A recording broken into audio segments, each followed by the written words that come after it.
Good morning, ladies and gentlemen. All protocols observed. And I'm here today to present a study entitled Tourism and Economic Growth in Trinidad and Tobago, is a small oil and gas exporting country.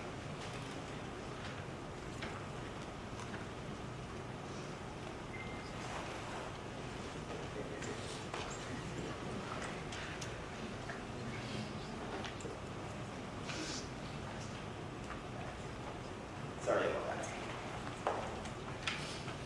We all know that arguably it can be said that the Caribbean countries were deliberately underdeveloped as plantation economies by the metropolitan north in order to facilitate the capitalistic expansion of these countries. And when we say underdevelopment, what do I mean? I always remember the late great Professor Pantin, who was my teacher in year 2. He put forward underdevelopment in a simple way. He said, imagine a number line. The negative numbers, like from -7 to 1 or so, would represent underdevelopment. And the challenge of the Caribbean was to move from negative to 0, and then to positive numbers, which would represent development. Now, in order to achieve such a movement, Caribbean countries have tried various development strategies, such as import-led industrialization, export-led growth, and most recently the tourism-led growth hypothesis, where exports were seen as intangible commodities, as intangible commodities. Now, the tourism-led growth hypothesis falls under the auspices of the services-led growth paradigm, which was championed by India. And it was felt that this paradigm would offer hope for developing countries to achieve economic development without necessarily having to undergo heavy industrialization. And we all know the problems that trying to industrialize led to, especially with the third world debt crisis. Now, it can be said that economic growth as a result of the tourism-led growth hypothesis occurs when there are spillover effects to the rest of the economy.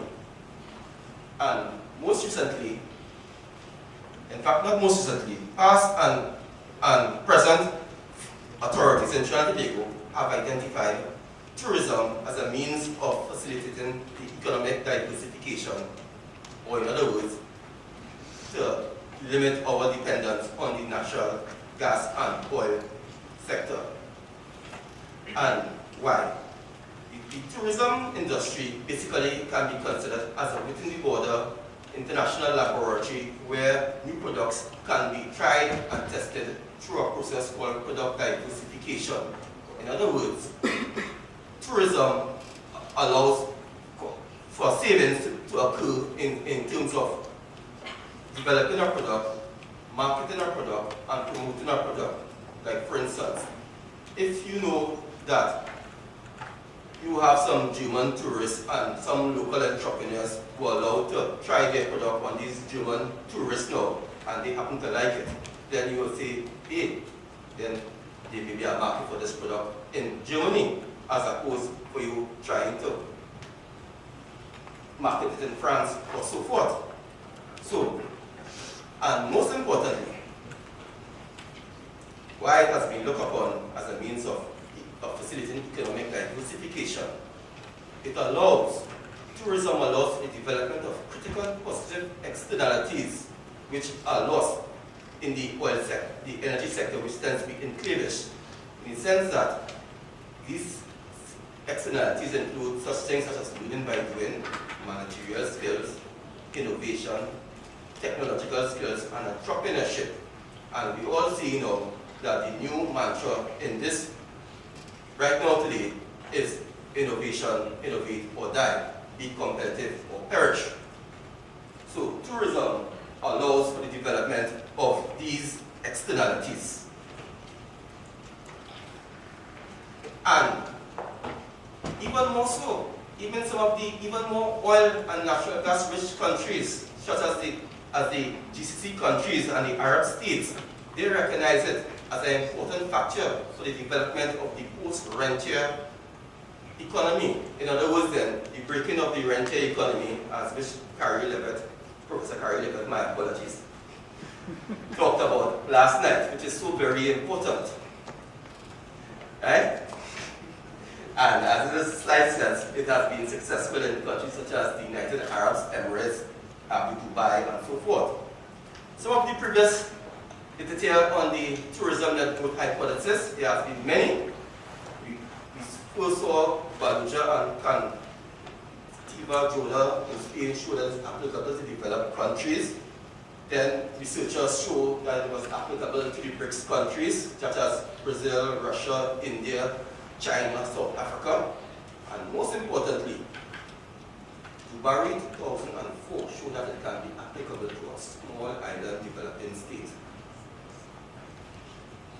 And of course, there have been many studies done on the tourism-led growth hypothesis in the Caribbean, especially the Bajans. But I will focus on this study, Lord et al., who pointed out, most importantly, that depending on how the output is specified, in the sense that whether one uses GDP per capita, or the industrial production index, the results may vary. In Trinidad now, since we have been so energy dependent, not much work has been done on the tourism-led growth hypothesis. The only one done so far was by Hossain and Tuari in 2004, where they used cumulative and correlation experiences. While they were able to find a long-run relationship, they found no existence of Ranger causality, and they used a bivariate model. And it's from this juncture that this present study takes off. We use a multivariate model in the sense that we use tourist arrivals as a proxy for tourism growth, the real effective exchange rate to account for the external competitiveness and for any variables that may be missing in our equation. We also use industrial production index. Why?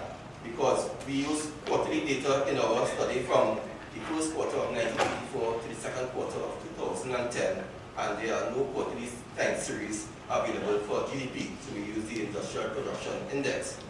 Exports, we use all these variables were endogenous, and we use oil prices as an exogenous variable to take into account transportation costs. The time series were not seasonally adjusted because we did not want to lose any of the long-run attributes. So we use what we call dummy variables. But in particular, we use centered orthogonal dummy variables because we did not want to shift both the mean and the trend at the same time as the use of standard normal dummy variables would result if you use the Johansson conjugation technique. And these are some of the other methodologies, techniques that we use. Now, as is customary in all econometric studies, the first thing one must do is ascertain the order of integration of the time series. So in this study, we utilize both the ADF and the KPSS test, which are the standard tests, as well as the Lumsden-Papel unit root test, because their time series may have the presence of a structural break. And we see on the slide here that the results conclusively show that there was at least one unit root, that is, they were integrated of the order 1. Hence, we use the Johansson cointegration technique. And the results show that there were at least one cointegration equation, thus validating the first aspect of our study in order to, that is, to find a long-run relationship between tourism and output. We see the specification, our long-run specification here in red, and for robustic, I also use the diamonic ordinary least squares to see how my results would compare. So we fulfill the first part of our study. The The second part of our study, which we sought to ascertain, was the presence of a short-run relationship. We used Granger exogeneity block test, and we were only able to find a short-run causality between tourism and exports. That is more particularly tourism, Granger portion, exports. We were not able to find any short causality between exports and tourism, which could be indicative of the lack of backward and forward linkages, which is not surprising that who in that Trinidad is highly dependent on oil and natural gas. These are the innovation accounting results. For the sake of time, I will just push on a little more, but basically what these impulse response functions and the variance decomposition response result should tell you specifically is that output drives output. Tourism drives tourism. This could be knowing that the nature of our society, we were just highly dependent on oil and gas, so that we do not have any forward and backward linkages that are fully developed. Now, on to the conclusion. To conclude, as I said, we found the presence of a long-run equilibrium relationship. We did not find any significant or lack of causality, or let's say lack of short-run causality between output and tourism, which would suggest that the forward and backward linkages were are not developed. So, what this means as a policy analysis is that we have to do, in order to develop or to fulfill economic diversification, we have to look towards some form of tourism that will develop our forward and backward linkages. This is most applicably done in the form of community-based tourism or ecotourism, which can unite all the different sectors. Now, what I really want to say, most importantly, that how Professor Dylan Allen this morning talked about institutions as being missing.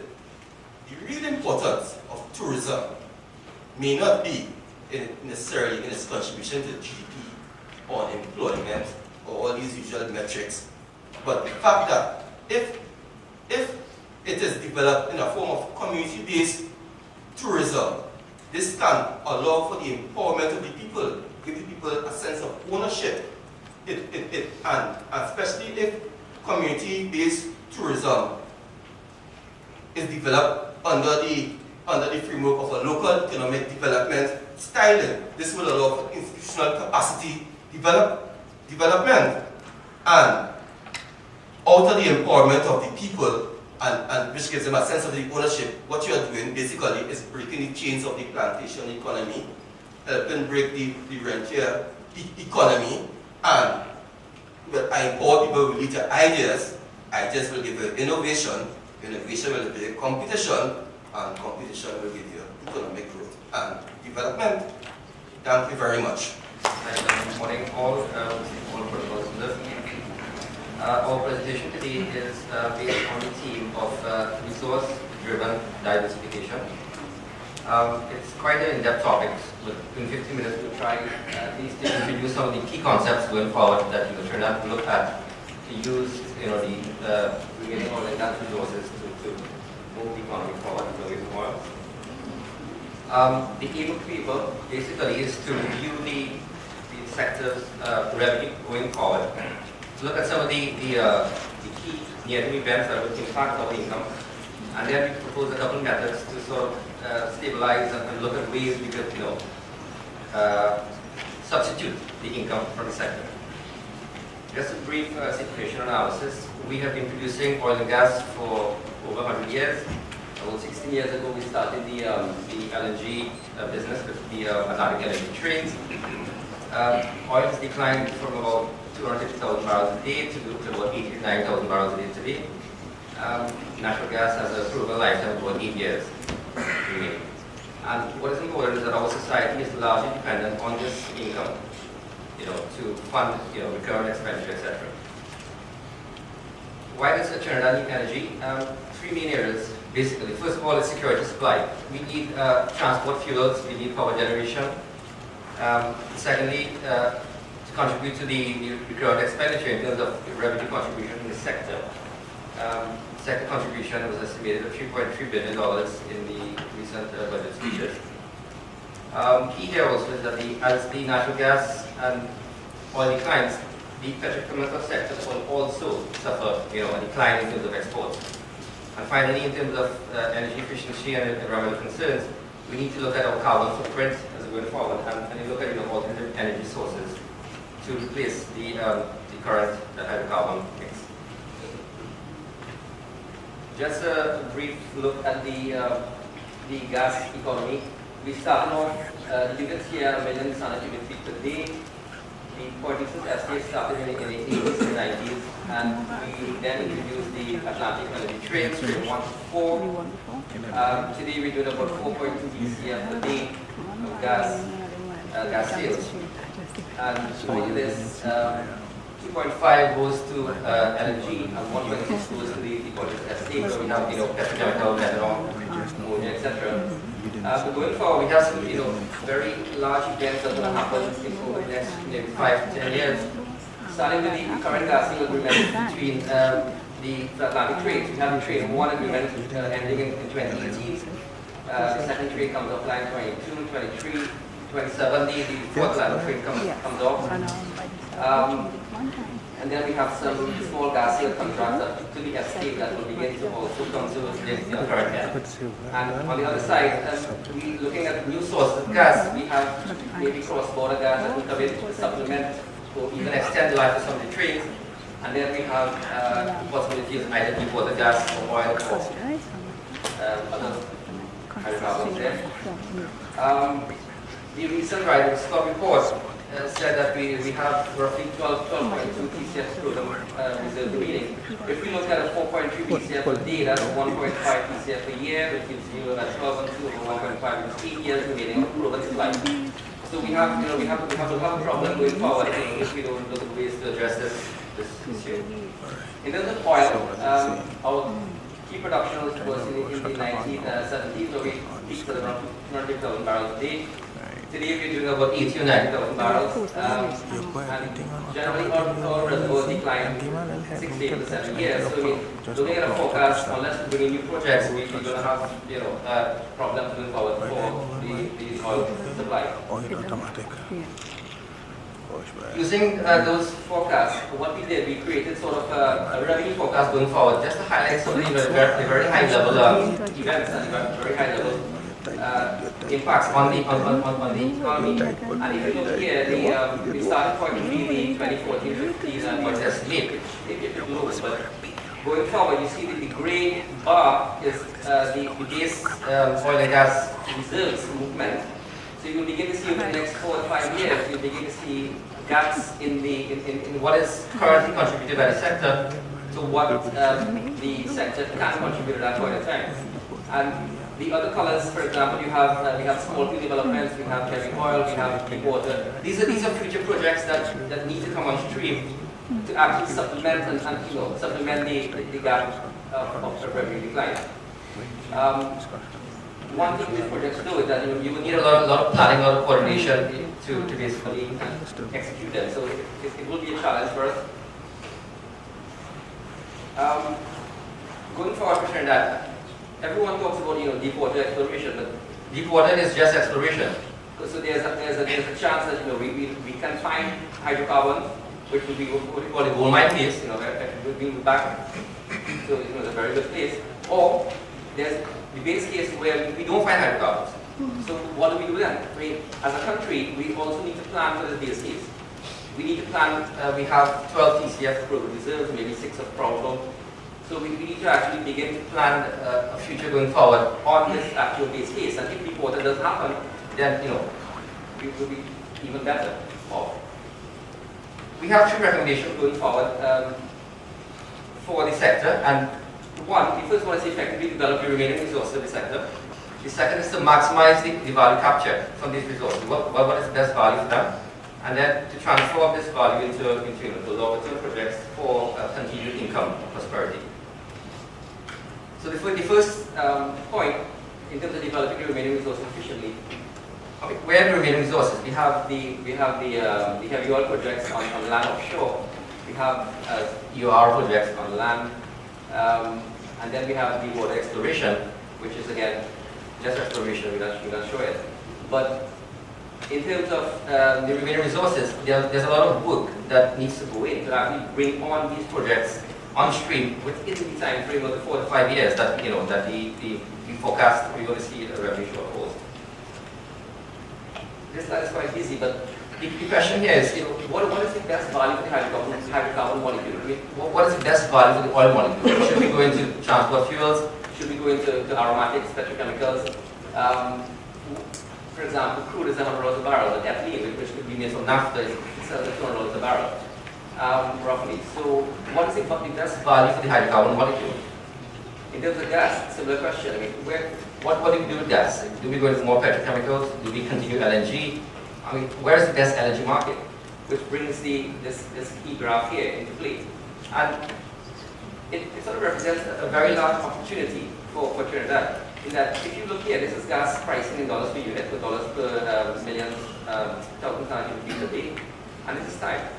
So what you realize, you have three main markets in the world. You have the Henry Hub linked markets, which is the US based, then you have the European markets, and then you have the Far East, or the crude based markets, Japanese, Indian markets. And what you find is that over the years, in early 2000, the markets begin to separate. And this creates a lot of value if we can, actually capture it. So our gas, in that, looking here at the bottom, if you do an example, a theoretical calculation of what is our, for example, all of our LNG, we do 2,500 million units per day. If we were to move that from Henry Hub pricing, let me just explain how it works. You produce the gas, you have to liquefy it, you ship it. When it gets to the other side, you got to regas it, and then you sell it to the market. So the market price is at $3, $10, and $15. If the only real difference is the shipping cost, really, and all the other items, it's the same. And if you look at the net revenue that can be accrued, I mean, you see that there's a large gap between billions of US dollars, maybe $3 to $5 billion US dollars in additional revenue if you can actually begin to move some of the gas into the higher value markets. And this is a good opportunity also for the operators because they will get more income and then get more taxes through that. Right? Finally, just to go forward in the final point, with this income and the remaining income and whatever opportunities we get from maximizing the value of the molecule, what do we do with it? And basically you can do three things. I mean, you can save and invest, and from looking at other countries around the world, you have these sovereign wealth funds. Here you see some of the key funds in the world where you have the UAE fund at $765 billion. Many countries you have, and Trinidad is around roughly among $6 billion now, somewhere here. So we need to begin to save a bit more into the fund. The second thing is that from the experience of other countries, what they've been doing is as their current reserves decline, they've been going out there and buying additional reserves. There's one slide to talk about that again. And you see that they basically invest in assets globally to replace the declining reserves, the declining cash flows from the assets locally. And then we diversify into the various sectors. You're using this resource in flow to build up the productive stock, to fund tourism, to fund the various sectors of the economy, the agriculture, the medicine, whatever. And well, again, consume. I mean, that's the natural phenomenon of many of the resource-driven countries. But I mean, the key aim here is that we should be able to try to delink our expenditure from resource revenue over time. And the IMF has had an interesting concept of the permanent high income hypothesis, where the concept is if you need $3 or $4 billion US per year into the economy, you should be investing in assets that will be able to generate that income when your reserves decline. So as your reserves decline, you should be investing in assets across before to replace that income into your country. All right. And when we say diversify internationally, what we say is really to increase the size of the pie. We buy resources overseas as our local resources decline. And this is done in many countries across the world. We have the Norwegians, the Brazilians. If you look here, the Chinese, Japanese, the Indian, Koreans, they have been going out in different parts of the world and buy oil and gas assets to replace their declining, reserve base, because reserves are going to decline. Whether it declines in 5 years, 10 years, 15 years, it's going to decline. And really, so countries have been going out there using part of their income into the HSS, into producing assets across the world to replace a declining resource base. And finally, just to conclude, the energy sector will continue to decline over the next couple of years, maybe 15-20% reduction in revenue over the next 5 to 10 year period.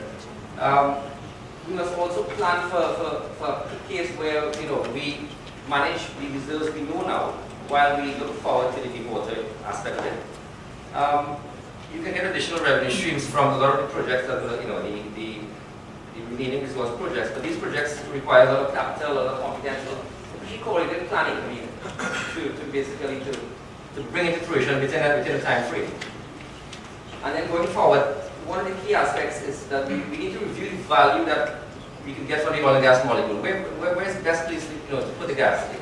Where's the best market to put the gas? Because if you look at the value differential of the market, there's a lot of value to be gained when you have a lot of revenue loss. We need to look at our our resource base. You go out there and you buy assets to increase your declining reserve base. And two small points, we need to look at our fiscal policy, make it specific to the various assets, so you sort of incentivize operators to continue operating to maintain the assets. We need to maintain a strategic reserve base for transportation fuels as well as for power generation. Public awareness. The average guy, needs to have a better understanding of the sector and how the sector works. So if the average guy understands how the sector works, he's more aware of the impacts of the necessity for fuel subsidies, what is happening in the future 5 to 10 years with the income of the country. And finally, this is a very complicated problem to have to deal with because there's so many moving parts. So we need a sort of a cross-functional delivery team to actually begin to work together, cross-ministerial, cross public organization, NGOs, to start sort of look at stabilize the sector revenue going forward. All right. This question is directed to Ms. Chestnut and Dr. Now. Given the fact that again economies are basically economies to explain just economies that get rent or transfers in the exploitation of oil and gas from certain resources, which is classified as levels as well. And Dr. Hussain, you mentioned basically reforming the fuel subsidy. Ms. Chester gave some hints on that, and Dr. Brown actually gave some hints on as well. If you just leave out those as to how, if you were in a position of plan, how would you reform this? This issue is really very sensitive politically, and some of our politicians seem to believe that if they take actions to reduce subsidies, they might be voted out of office, and nobody knows what the truth is about that. But the thing is that, from my point of view, I really believe that we need to do something to reduce the levels. But even if we retain them, how do you think we can increase the allocated efficiency? In speaking about your transportation subsidies, I think you had public, private, and public-private joined somewhere. And I was wondering if, let me just give you an example of electricity. What we do setting electricity prices is to say the average consumer of a low-income group might need about 400 kilowatts of energy per month. So that is priced at the lowest price. So for instance, can we estimate what an average consumer would need in gas for a vehicle and then give a subsidy on that value, and anything above that they would pay a better pricing? So I'm thinking in terms of that with respect to your analysis. If, for instance, maxi taxis, which transport people on the public routes, are given one type of subsidy, and those people who have their private cars who can afford to pay are given another level of subsidies, in which way you will find that the people who have no cars do not lose the benefit of getting a subsidy, which the people who have cars gain. I don't know if my point is clear enough for you to respond. Yeah. First two speakers. One, we discussed wastage. Although there was a Tim mentioned that there is wastage. And just to piggyback on what the last person mentioned, could we look at a tiered measure with regards to subsidies? And the rationale for this is, do we understand that, let's say, the marine vessels, which are driven or locally licensed, they enjoy the same subsidies as your cars on the road? Is there any opportunity within your study to look at demand, and when we say demand, we're talking about demand on the black market, because that impacts your demand. Those are the two things I would really like to get some answers. Your question, Chris. With respect to allocated efficiency and preferential distribution of the subsidy, my opinion is, at present we have the problem of fuel bunkering. That is the illegal distribution, the illegal purchasing of our fuels, and then basically sell it at a higher price, but there will be the subsidy that is attached to it. So even though there may be measures where you can have a preferential rate for, if it is a purchasing this amount, if it is a purchasing that amount, if it is a purchasing another amount, I believe Trinidad and Trinbagonians are very smart. Very, very smart. And we will always find a way to get around it. So I agree with the concept, but I believe that somehow fuel bunkering somehow they will find a loophole to make sure that they benefit from it. It is recommended to make sure that at least these subsidies will be more equitable, but Trinbagonians are very smart. Right? My research mainly focused on the different household income groups. So we basically tracked how it is they would have spent, how much they would have spent, what it would have been their spending, what would have been their transportation patterns, what would have been the distance traveled, and what's not. With respect to black market and fuel bunkering, I must admit that this topic automatically was presented to me, but I value my life. Hence the reason why I sort of shied away from it. It did come to mind, but then it was recommended to me. It's very touchy, and to venture into that specifically, I value my life. So it's very interesting. It's a very interesting topic. But if there's a way that it could be researched where your life is not put at rest, I have no problem researching it. And finally, with respect to how to reform the subsidy, how would I recommend that it would be reformed? Okay, I don't know if my presentation would have given my opinion where the fuel subsidy is concerned. I basically presented these are the facts, take it as it is.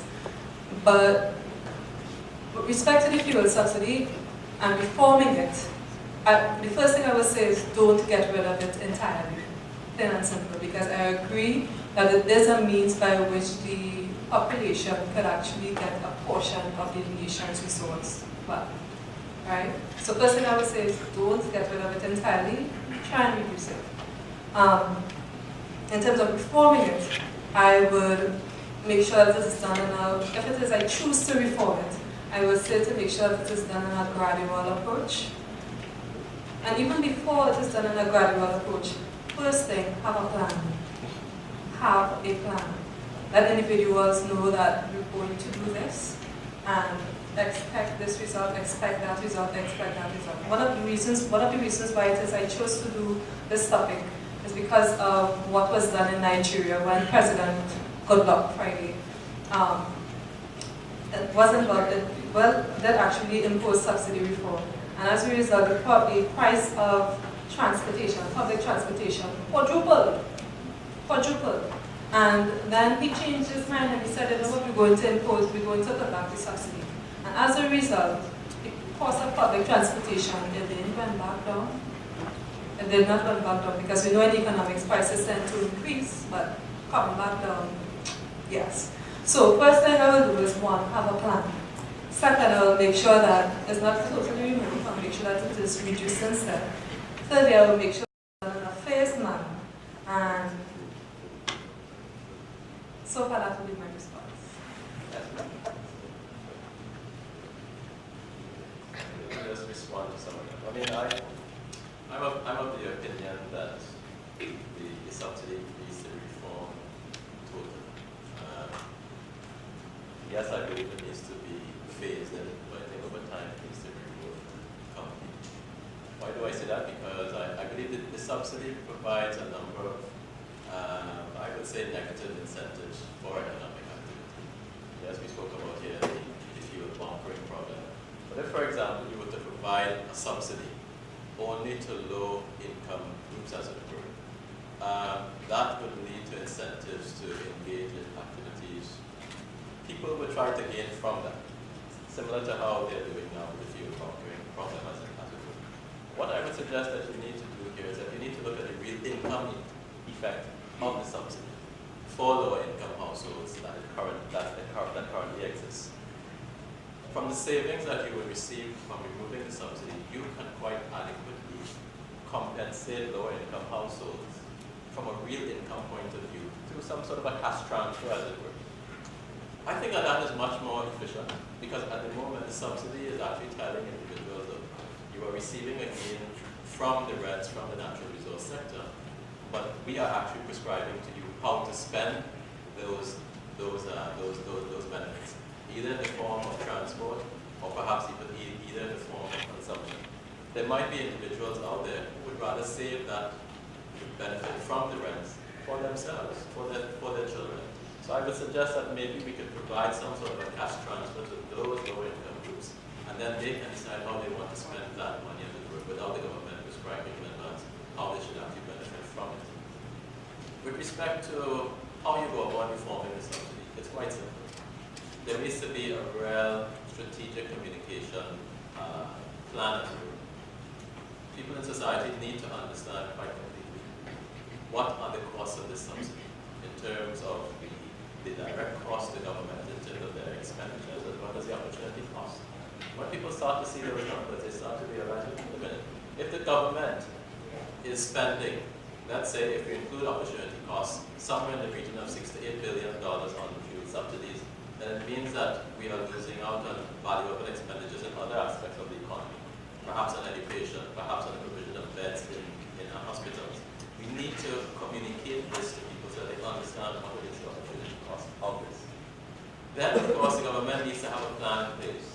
We need to start saying, okay, we're going to start implementing different forms of fuels or energies in the market. There's a plan now for the reintroduction of compressed natural gas.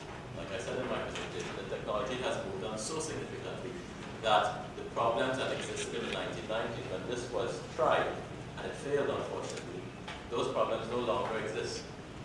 So the government needs to actually have that. A mass transit system is very important. Now let's just return to the CNG. If, for example, you can get fleet owners to convert their vehicles from diesel, which is heavily subsidized, the most subsidized fuel here in Trinidad and Tobago, to convert their fleets to CNG.